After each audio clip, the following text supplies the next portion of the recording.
காலைல வீட்டில் 10 மணிக்கு கிளம்பி ரத்னகிரி முருகன் கோயிலுக்கு போயிட்டு அதுக்கப்புறம் தங்க கோயிலுக்கு போயிட்டு 6 மணிக்கு கரெக்டாக வந்து வேலூர் கோட்டையாண்ட வந்தோம். அங்கே காருக்கு என்ட்ரி ஃபீஸ் 60 ரூபா வாங்கினாங்க. அதுக்கப்புறம் நாங்கள் வந்து ஜலகண்டீஸ்வரர் பார்க்கறதுக்கு வேலூர் கோட்டைக்கு நடந்து போயிட்டே இருக்கோம். கரெக்டாக 6 மணி. இந்த குழந்தைய தூக்கிட்டு வந்துட்டு நாங்கள் பார்த்தோம்.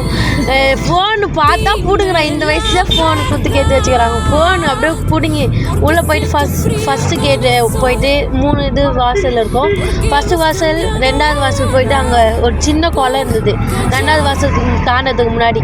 அதுக்கப்புறம் 2வது வாசல் தாண்டிட்டு உள்ளே போய் பிள்ளையார் கும்பிட்டுருந்தாங்க. நல்லா தான் பிள்ளையார் கும்பிட்டு அதுக்கப்புறம் கடன்னு ஓடினாங்க.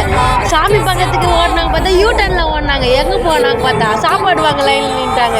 இந்த பவானி போன அந்த குழந்தையே சாப்பிடல, எங்களையும் சாப்பிட விடாம நாங்கள் போய் வெளியே வந்துக்குள்ளே அன்னதானமும் காலி ஆயிடுச்சு. அதுக்கப்புறம் சுற்றி பார்த்துட்டு என்னை நம்பியும் எங்கள் சித்தப்பா எனக்கு ஃபோட்டோ எடுத்து கொடு அப்படி சொல்லி கொடுத்தாரு. போய் எடுத்து கொடுத்து இப்படி திருப்பி பார்த்தா என்னை விட்டுட்டு எல்லாருமே லைனில் நின்றாங்க. எங்கள் அம்மா எனக்காக வந்து இடம் பிடிச்சி வச்சுருந்தா. போய் ஹி அப்படி சொல்லிட்டு போய் லைன்லேயே நின்றுட்டேன். அதுக்கப்புறம் அந்த பொண்ணுக்கு அந்த குட்டி வாண்டு ஒன்று கூட்டிட்டு வந்தேன். அது கம்முன்னு இருக்கா.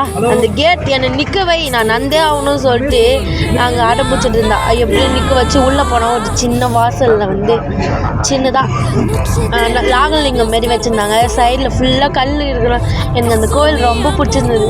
அதுக்கப்புறம் லிங்க வடிவமாக இருக்கிற ஜெககண்டீஸ்வரரும் பார்த்துட்டோம். சாரி, நான் உங்களுக்கு நல்ல ஃபோட்டோ வீடியோ எடுக்குதுன்னு நினச்சா உங்கள் சாமி காமிக்க முடியல. அதுக்கப்புறம் குளத்துல வந்து காயின் போடுறாங்க. அது எதுக்கு போடுறாங்க தெரிஞ்சால் கமெண்ட் பண்ணுங்கள். அதுக்கப்புறம் பரதநாட்டியம் ஆடுற ஸ்டேஜில் போய் நான் நின்று போஸ் கொடுத்தேன். பவானி ஃபோட்டோ எடுக்க சொன்னால் வீடியோ எடுத்துகிட்டு இருந்தேன். போஸ் எடுத்துகிட்டு வெளியே வந்து பார்த்தா திருப்பி அந்த சின்ன வாண்டை நகலை பண்ணிட்டு எனக்கு இறக்கி விட்டு நான் நந்தே ஆகணும். வீட்டில் நடக்காத சின்ன வாண்டி இப்போ வந்து என்னை இறக்கி விட்டு நான் நந்தே ஆகணும்னு சொல்லிட்டு அடம்பிடிச்சிட்டு இருந்தேன். எப்படியும் 6 மணிக்குள்ளே போயிட்டு கரெக்டாக 6:30 மணிக்கு வெளியே வந்து 1/2 மணி நேரம் சுற்றி பார்த்துட்டு வெளியே வந்தோம். அதுக்குள்ளே போயிட்டு சாஞ்சதுனால கோட்டையை சுற்றி பார்க்க முடியல. அதுக்கப்புறம் திருமலை கூப்பிட்டாங்க வா அப்படின்னு.